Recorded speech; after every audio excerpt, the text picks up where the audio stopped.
بسم اللہ الرحمن الرحیم صلی اللہ تعالی علی حبیبہ محمد وآلہ وسلم۔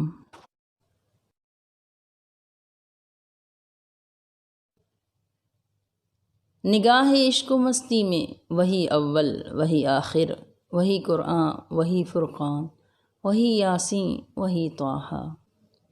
قرآن کریم میں اللہ تعالیٰ ارشاد فرماتے ہیں، تحقیق اللہ نے مومنوں پر بڑا احسان کیا کہ انہی میں سے ایک رسول مبعوث فرمایا جو ان کو اللہ کی آیات پڑھ کر سناتا ہے اور ان کا تزکیہ کرتا ہے اور انہیں اللہ کی کتاب اور حکمت کا علم سکھاتا ہے، ورنہ اس سے پہلے یہ لوگ کھلی گمراہی میں تھے۔ اللہ نے جس نبی کو کسی بھی قوم کے لیے مبعوث فرمایا، اس کی بابت صرف یہی ارشاد فرمایا کہ ہم نے فلاں نبی کو فلاں قوم پر بھیجا، لیکن کسی کتب سماوی میں کہیں پر بھی کسی نبی یا رسول کے مبعوث ہونے پر اپنے احسان کا اظہار نہ فرمایا۔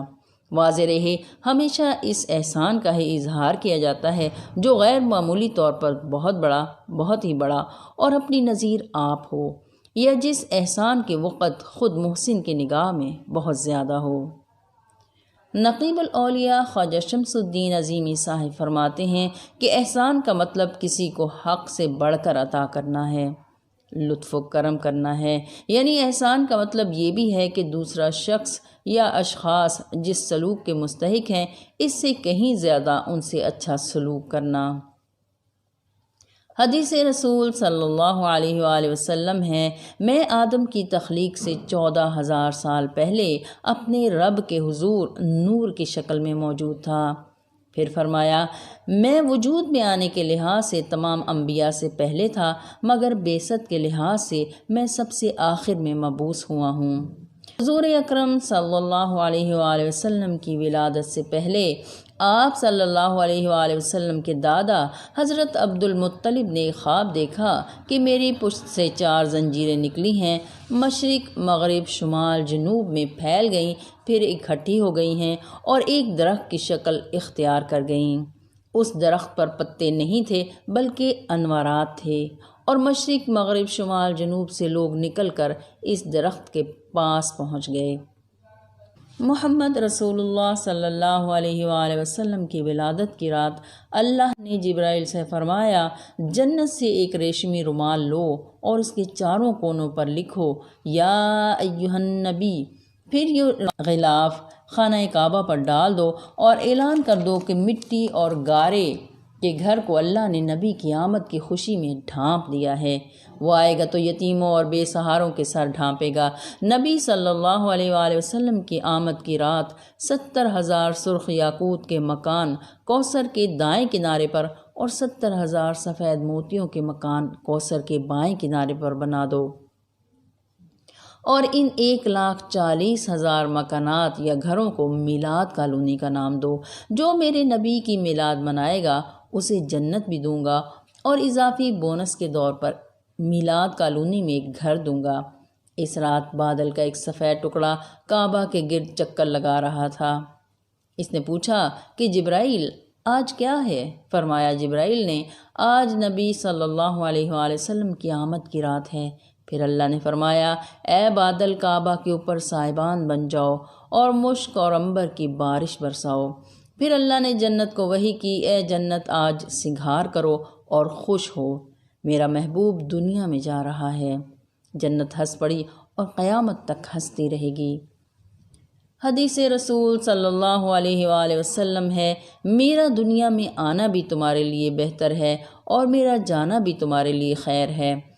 آنا تمہاری تربیت ہے اور جانا تمہاری مغفرت ہے۔ پھر اللہ نے ستاروں سے فرمایا، مغرب والے مشرق کی طرف دوڑو اور مشرق والے مغرب کی طرف دوڑو، اور دوڑتے دوڑتے نبی کی آمد کا اعلان کرتے رہو۔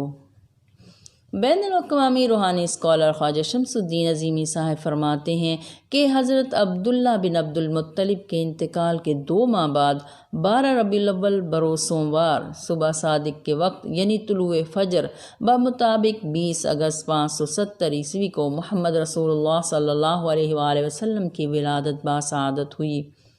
9 ربیع الاول بروز سوموار بمطابق 22 اپریل 571 میں ولادت شریف کی روایت بھی بیان کی گئی ہے۔ 17 ربیع الاول بھی روایت کی جاتی ہے۔ مکہ مکرمہ میں ایک یہودی تھا جو تجارت کرتا تھا۔ جب وہ رات آئی جس رات سید عالم صلی اللہ علیہ وآلہ وسلم نے ولادت فرمائی تو صبح اس یہودی نے کہا، اے گروہ قریش، کیا آج کی رات تم میں کوئی فرزند پیدا ہوا ہے؟ اس وقت قریشیوں نے جواب دیا، ہمیں معلوم نہیں۔ اس یہودی نے کہا، آج آخری امت کا نبی پیدا ہو گیا ہے اور اس کے دونوں شانوں کے درمیان ایک علامت ہے جس میں ایک گھوڑے کی رگ کی مانند بال مجتمع ہے۔ پھر اس یہودی نے محمد صلی اللہ علیہ وآلہ وسلم کی زیارت کی درخواست کی۔ زیارت کرنے پر آپ صلی اللہ علیہ وآلہ وسلم کی پشت مبارک سے قمیض اٹھا کر علامت دیکھی تو بے ہوش ہو کر زمین پر گر پڑا اور کہنے لگا، خدا کی قسم، بنی اسرائیل سے نبوت جاتی رہی۔ روایت ہے کہ حضرت سیدہ بی بی آمنہ اور سیدہ صفیہ حضور پاک صلی اللہ علیہ وآلہ وسلم کی سگی پھوپھی اور بی بی شفا حضرت عبد الرحمن بن عوف کی والدہ اور بی بی فاطمہ عثمان بن ابی العاص کی والدہ چاروں آپس میں سہیلیاں تھیں اور تینوں حضور پاک صلی اللہ علیہ وآلہ وسلم کی ولادت کی رات بی بی آمنہ کے پاس موجود تھیں۔ عثمان بن ابی العاص اپنی والدہ سے روایت کرتے ہیں کہ میں نے دیکھا ایک نور ظاہر ہوا جس نے گھر اور تمام در و دیوار کو نورانی کر دیا۔ میں نے دیکھا آسمان کے ستارے زمین کے نزدیک آ گئے ہیں، شاید وہ مجھ پر گر پڑیں گے۔ میں نے ڈر کے مارے چیخ ماری، پھر دیکھا کہ تمام گھر پر انوار ہو گیا۔ حضرت بی بی آمنہ سلام اللہ علیہا فرماتی ہیں کہ وضع حمل کے وقت میں نے دیکھا میرے پاس ایک سفید شربت کا پیالہ لایا گیا، میں نے اسے پیا اور سکون اور قرار حاصل ہوا۔ پھر میں نے نور کا ایک بلند مینار دیکھا، اس کے بعد اپنے پاس بلند قامت عورتیں دیکھیں جن کا قد عبد مناف کی لڑکیوں کی مانند کھجور کے درختوں کی طرح ہے۔ میں نے تعجب کیا کہ یہ کہاں سے آ گئیں؟ اس پر ان میں سے ایک نے کہا، میں آسیہ فرعون کی بیوی ہوں۔ دوسری نے کہا، میں مریم بنت عمران ہوں اور یہ عورتیں حور عین ہیں۔ اسی دوران دیکھا کہ ایک فرش زمین و آسمان کے درمیان کھینچ دیا گیا۔ میں نے دیکھا آسمان و زمین کے درمیان بہت سے لوگ کھڑے ہیں جن کے ہاتھوں میں چاندی کے آفتابیں ہیں۔ پھر میں نے دیکھا کہ پرندوں کی ایک ڈار میرے سامنے آئی، یہاں تک کہ میرا کمرہ ان سے بھر گیا۔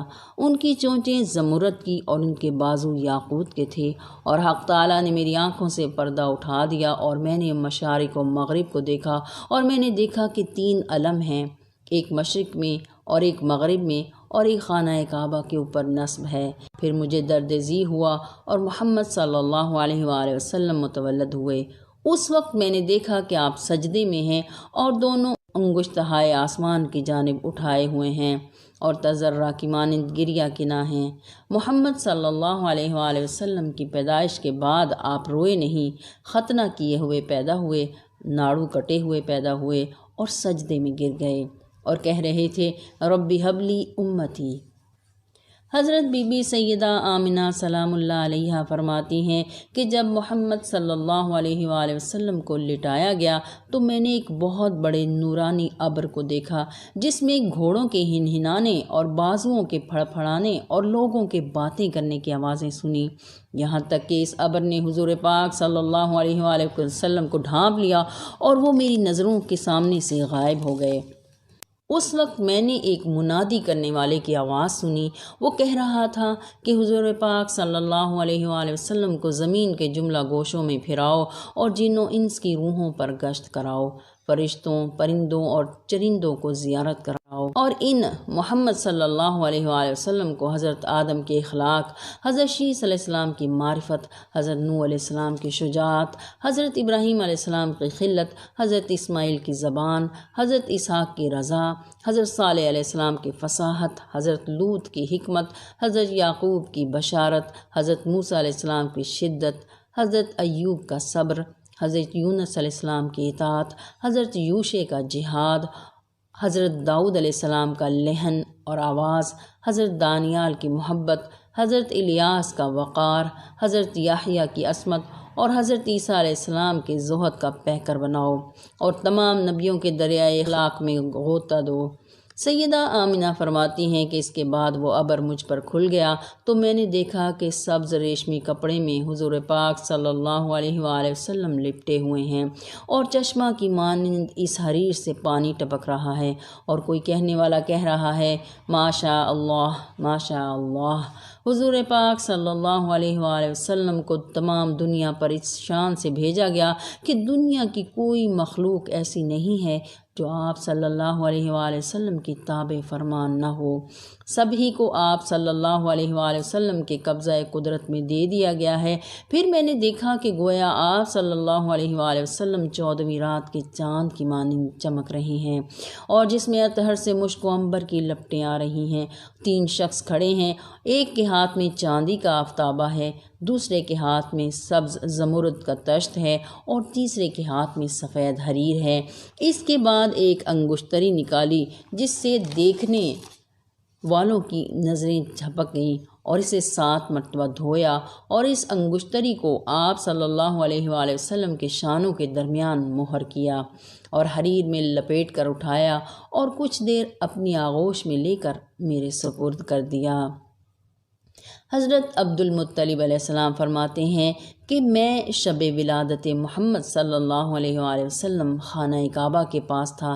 میں نے دیکھا کہ کعبہ مقام ابراہیم کی طرف جھکا اور سجدہ کیا، اور اس سے تکبیر کی آواز آئی، اللہ اکبر اللہ اکبر، اللہ بہت بڑا ہے، اللہ بہت بڑا ہے، رب ہے محمد صلی اللہ علیہ وآلہ وسلم کا۔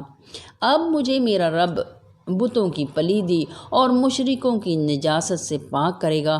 اور پھر غیب سے آواز آئی، رب کعبہ کی قسم، کعبہ کو برگزیدگی ملی، خبردار ہو جاؤ۔ کعبہ کو ان کا قبلہ، ان کا مسکن ٹھہرایا، اور وہ بت جو کعبہ کے ارد گرد نصب تھے وہ ٹکڑے ٹکڑے ہو گئے۔ سب سے بڑا بت جسے حبل کہتے ہیں منہ کے بل گر پڑا تھا۔ ندائی سیدہ آمنہ سلام اللہ علیہا سے محمد صلی اللہ علیہ وآلہ وسلم پیدا ہوئے اور ابر رحمت ان پر اتر آیا۔ حضرت عیسیٰ علیہ السلام نے بشارت دی کہ آخری نبی کا نام احمد ہوگا، مگر سیدہ آمنہ کو بشارت ہوئی یا الہام، نام محمد رکھا۔ دادا حضرت عبد المطلب کو بشارت ہوئی یا الہام، نام محمد رکھا۔ جب رحمت للعالمین محمد صلی اللہ علیہ وآلہ وسلم اس دنیا میں تشریف لائے تو سرزمین عرب سرسبز و شاداب ہو گئی، درخت پھلوں سے جھک گئے، مکہ میں خوشحالی آ گئی۔ دوسری جانب وقت ولادت زلزلہ آیا اور کسریٰ شہنشاہ فارس کے محل کے 14 کنگرے گر پڑے۔ آتش کدہ فارس میں صدیوں سے لگی آگ بجھ گئی، دریائے ساوا کا پانی خشک ہو کر زیر زمین چلا گیا، اور وادی سماوا میں 1000 برس سے خشک نالے میں پانی رواں ہو گیا۔ سیدہ آمنہ سلام اللہ علیہا نے بیٹے کی پیدائش کی خبر اپنے سسر حضرت عبد المطلب کو بھجوائی جو طواف کعبہ میں مصروف تھے۔ خبر سن کر گھر تشریف لائے اور نومولود پوتے کو اٹھا کر خانہ کعبہ میں لے آئے اور اللہ سے ہر قسم کے فتنہ و شر سے محفوظ رکھنے کی دعا کی۔ محمد صلی اللہ علیہ وآلہ وسلم کی خوشی میں دادا حضرت عبد المطلب نے 100 اونٹ قربان کیے، اور مکے والوں سے کہا گیا کہ 3 روز تک کوئی گھر میں کھانا نہ پکائے۔ سردار مکہ عبد المطلب کی طرف سے دعوت ہے۔ جس سہانی گھڑی چمکا طیبہ کا چاند، اس دل افروز ساتھ پہ لاکھوں سلام۔ اللہ تعالی ہم سب کو اپنے حبیب حضرت محمد مصطفیٰ صلی اللہ علیہ وآلہ وسلم کے اسوہ حسنہ پر چلنے والا بنائے۔ بلغ العلا بکمالہ، کشف الدجا بجمالہ، حسنت جمیع خصالہ، صلوا علیہ وآلہ۔